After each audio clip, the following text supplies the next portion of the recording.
on the road, Metro Manila Development Authority is asking the Land Transportation Office to temporarily lift the tagging and alarm of apprehended vehicles under the now suspended No Contact Apprehension Policy. And we now talk to MMDA spokesperson Crisanto Saruca Jr. about this. Good morning, attorney. Good morning, Rhea, and good morning to your viewers. Sir, can we ask you, what is the reason behind the request of the MMDA, and what would the effect be if the tagging and alarm are lifted?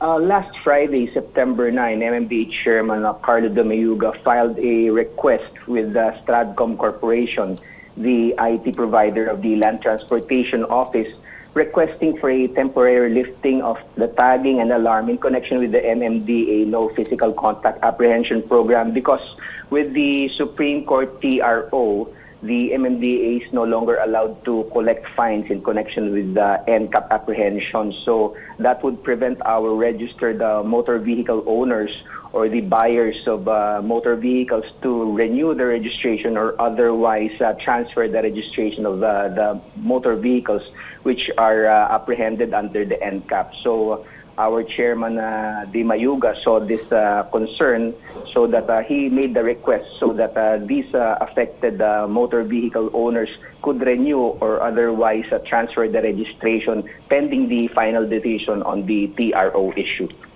Alright, so to clarify, attorney, sino-sino ang covered nitong request ng MMDA? Covered ba yung mga hindi pa nakapag-settle ng fines even before the Supreme Court issued the temporary restraining order on NCAP on August 30th?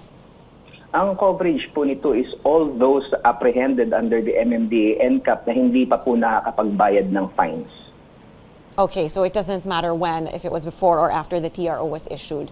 That's correct. Okay, so far has the LTO service provider Stratcom Corporation, responded to the letter that was sent by the MMDA?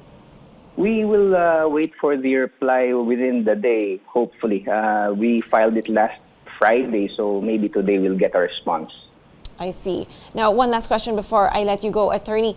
Have you observed a difference in terms of the traffic situation since the NCAP has no longer been in place as opposed to when it was in full swing? Well, there is a significant number of apprehensions since the lifting of the NCAP. So the physical apprehension on the ground shows a data of about 400 to 600 apprehensions daily. So there are still motorists attempting to violate our traffic laws. All right, sir. Thank you so much for your time this morning. That was MMDA spokesperson Crisanto Saruca Jr.